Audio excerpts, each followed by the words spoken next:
ஹல்லேலூயா, ஹல்லேலூயா. அது மட்டுமல்ல, அவன் தேவனுக்கு முன்பாக தன்னை தாழ்த்தினான். தெய்வமே, நான் ஒன்றுமில்லை சுவாமி, என்னுடைய ஞானமோ என் புத்தியோ என் அறிவோ என் திறமையோ என் சாமர்த்தியமோ எதுவுமே இல்லை. உன் சமூகத்தில் என்னை வெறுமையாக்குகிறேன். தாழ்மைப்படியா, உனக்குள் இருக்கிற கௌரவம் கர்வம் இதெல்லாம் விட்டுடு, வேண்டாம். தெய்வ சமூகத்தில் குழந்தைய போல மாறு. அப்பத்தான் கர்த்தர் உன்னை விசாலத்து கொண்டு வருவார்.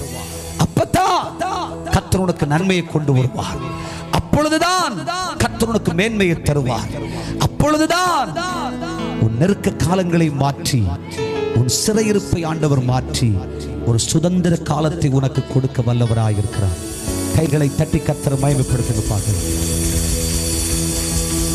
தேவ சமூகத்திலே என் நெருக்கத்திலிருந்து என்னை விடுதலையாக்கும், என்னை விசாலத்துக்கு கொண்டு மாறும் என்று ஆண்டவர் சமூகத்தில் கேளு.